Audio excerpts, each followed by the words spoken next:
Welcome back to the Deep Dive, where we take your stack of sources and find the wisdom hiding inside. And today we're doing something a little different. We are. We're taking a detour through history to explore perseverance, patience, and maybe even resolve. Right, and the wisdom for this comes from a source that is, well, it's over 150 years old, but it feels like it could have been written this morning.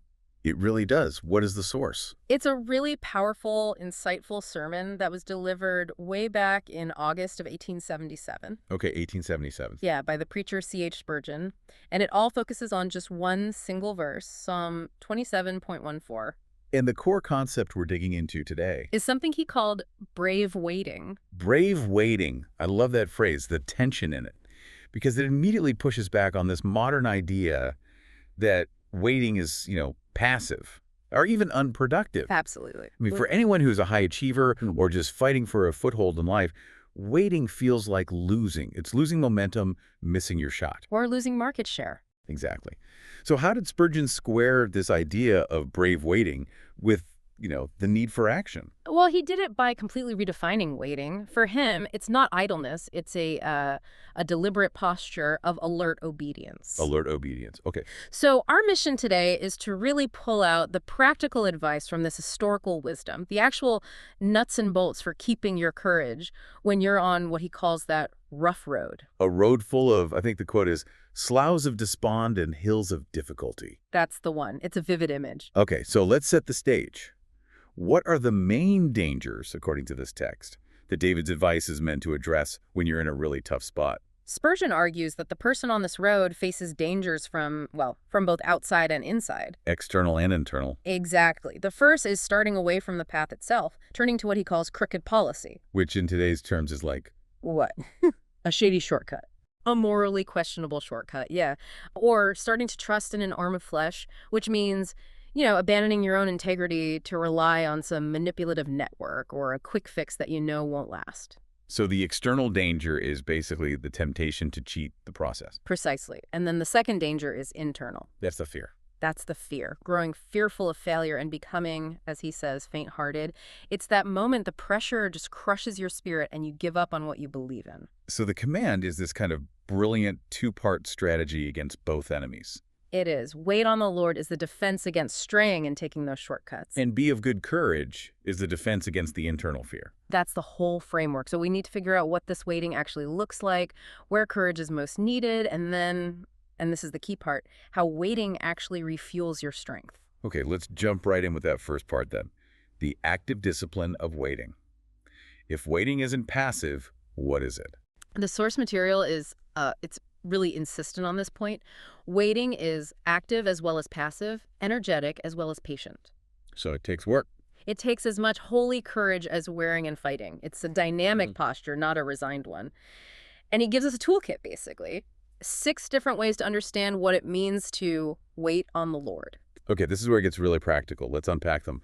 What's the first posture? The first is waiting as a beggar. The idea is we're poor and needy, and the supply has to come from somewhere else. From the source of all wealth. Right. So a beggar waits at the rich man's door, but this waiting isn't polite, it's not passive, it requires what he calls importunity. Knocking and knocking. You're knocking and you refuse to go away. That demands a deep humility. Yeah. In a world that's all about self-sufficiency, this posture says, no, I am dependent. Exactly. The persistence of the beggar shows they believe the blessing is worth waiting for, even if it takes a whole lifetime. The effort proves the value. Okay, so what's the second posture? The second is waiting as a learner. This is the image of Mary sitting at the master's feet. The true disciple, he says, abides in the school. And avoids conceited speculations. Yeah. Right, you avoid those. That hits home today. We're drowning in information, everyone can find an answer, but very few people have real understanding. That's it. You have to wait until the master chooses to speak. You're not rushing the curriculum, you're just absorbing the lesson. So we move from learning to doing. The third posture is waiting as a servant. And this one is about being hyper alert. A true servant is anxious to know their Lord's will, watching for just a look or a nod. So you're not lounging around. No, you're standing like a workman with your sleeves up, ready for anything, keeping your uniform, your livery, spotless and ready to go. But this introduces a paradox, which I think is the fourth posture, the idea of waiting in inaction. This has to be the hardest one for energetic people. Oh, it is. He says it's often the most distasteful to dynamic minds. And he gives these two powerful military examples. First, the army marching around Jericho for 6 days. Doing nothing, just walking. Just walking, chafing in their armor, just waiting for the 7th day. And the other one, the more famous one, is Wellington at Waterloo. Exactly. Wellington keeping the guards back. Those guards were, quote, as much serving their country by lying still till the time came as they were by dashing forward. Wow. Their great service was absolute stillness until that one final crucial order was given. That is a huge insight for modern life. As a leader, or just a high performer, stillness feels like failure.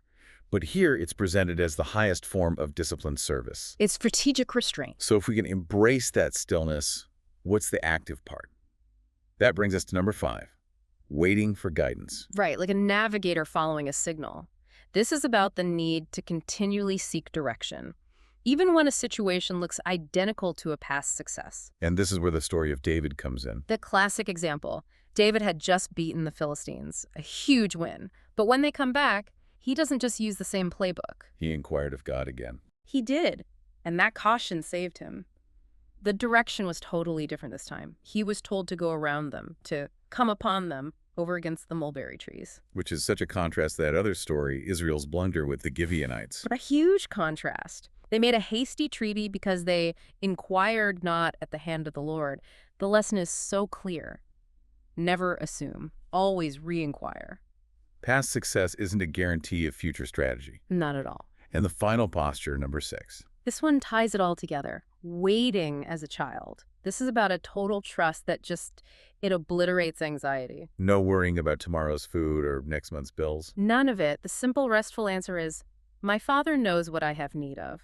The child trusts the parent's provision, and so the waiting becomes restful, not agonizing. Okay, so that's waiting. It's active obedience, it's alertness, stillness, inquiry. But what is it all for? That takes us to the second command. Be of good courage. Right, the mandate for resilience. Where, practically speaking, is this courage most needed? The sermon lays out 4 specific high-pressure situations.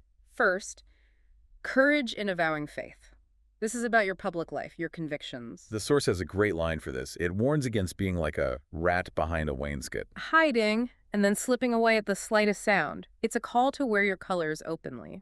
Which takes real guts in an age of social media where public opinion can turn on you in a second. It does.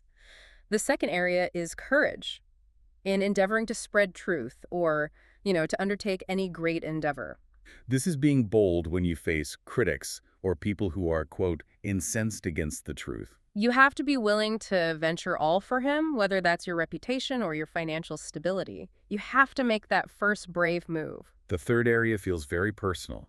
Courage in self-sacrifice. Yeah, the bravery it takes to lose something tangible because you refuse to compromise your integrity. Being brave if you lose a situation because you are honest. Or if your friends ditch you because you won't go along with some shady deal. The example used is Moses refusing the treasures of Egypt. That takes a profound courage, trusting that integrity is worth more than wealth. And the last one is maybe the most universal. Enduring affliction. This is courage when business goes wrong, in sharp pain, frequent sickness, when life just hits you hard. He warns against mere sunshine faith. Says it's worthless. True faith has to outlive the most terrible storm.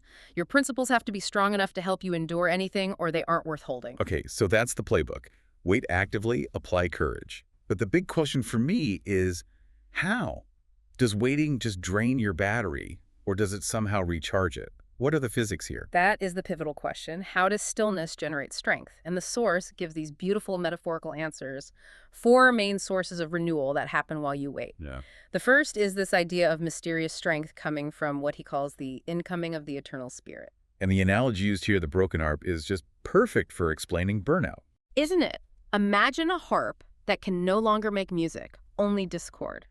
It's just worn out. The owner takes it to its maker in a quiet chamber. And that quiet chamber is the waiting. That's the waiting. The maker puts in new strings, fixes it up, and the next time it's played, pure music floated forth. That quiet time is where we get ground young again. It's a complete internal overhaul. The intentional quiet is necessary for the repair.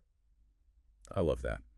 What's the second source of courage? This one is about a fundamental shift in perspective. He calls it dwarfing the world. So waiting forces you to zoom out. It forces a powerful perspective shift. David, in the Psalms, he stopped worrying about the wicked prospering only when he went into the sanctuary of God, then understood their end. And that's the mental shift we all need, right? When you're caught in the tyranny of the urgent, waiting forces you to step back. And when you set your problems against the infinite, they suddenly dwarf into such little things.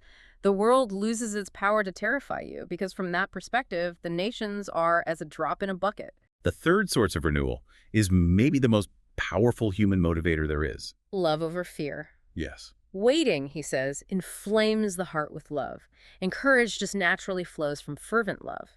The examples are so primal. A hen will fight for her chicks. A raven on her nest won't move, even as the axe shakes the tree. It's courage born from devotion. It's not an intellectual choice, it's an instinct. A deep, consuming affection. Right, and that's why the text says, perfect love casteth out fear. Love makes a risk feel like a joy instead of a sacrifice. And the final source of this renewed courage? Internal peace. Waiting breeds a heavenly calm within a heart. You see, the thing that makes cowards of us all is a troubled conscience. Guilt, self-doubt. But when your conscience is clear, You care very little about external critics, and beyond that, waiting gives you a glimpse of the ultimate reward. If you see the crown of glory, the temporary crown of thorns, all the little pains and struggles, it just ceases to prick you. that explains the whole mechanism, the internal renewal that happens in the quiet. So let's go to the final argument. Experience proves all this. Section 4. David sets his own seal to this advice. The whole Psalm 27, is his testimony. The final verse is like the balance sheet of his life. And his wise behavior came from operating on God's clock, not his own anxious timeline. So let's apply this wait strategy to a few specific crises. First, what's the advice when assailed by enemies? It's surprisingly simple. Quietly refer all contests to the Lord. Your strength is to sit still. Sit still. Yeah. Hide in the secret of his tabernacle, and your adversaries will be broken. The waiting is the defense. Okay, what about when in darkness? When you feel abandoned, you feel like there's no guidance. Wait on him still. This is where he quotes Job's resolution, which is the ultimate test. Though he slay me, yet will I trust in him. That's intense. It is. The advice is so counterintuitive. He says to run close in, dear child. If he lifts his sword to strike, the further away you are, the harder the blow. So draw near. Wow. Okay, and the last application. This one feels incredibly relevant for our reactive digital age. When slandered by enemies, David faced false witnesses. What's the advice? This is so crucial. The advice is not to answer them. Do not answer. Do not, because any self-justification, any immediate defense will only make more mischief. If you want to be well defended, let others defend you. Hand the whole issue over to the Most High. That is so hard to do. Everything in us screams to correct the record, to fight back instantly. The idea that silence, letting the dirt dry, is the real defense. It's the ultimate test of brave waiting. The risk is feeling powerless in the short term. But the wisdom here is that if you fight slander with self-justification, you just amplify the lie. The counsel is so memorable, dirt will rub off when it is dry. So you wait, you commit it to him, and he'll see you through. And your enemies will eventually confute themselves if you can just let them alone and maintain your stillness. You know, this deep dive has completely redefined waiting for me. Brave waiting isn't passive at all. It's this active state of alert obedience, of expectant trust, and it leads to this internal renewal and courage. It's the highest form of discipline. The key takeaway is that waiting is the work. It's the work that prevents you from straying, and it's the work that conquers your fear. It's what you do to maintain integrity, and it's how you refuse to be afraid, whether that looks like a beggar at a door or a guard standing still at Waterloo. So what does this all mean for you, the listener, right now? Give us a final provocative thought to take away. Consider this. The most difficult and counterintuitive form of courageous waiting is often that non-response, especially when you feel wronged or unjustly accused. So what is the one area of conflict or stress in your life right now, in business, in a relationship, online, where your strength would actually be found not by immediately arguing your case, but by letting go of your own judgment and just waiting for the directing post of wisdom and time to clear your name? That is where brave waiting truly begins.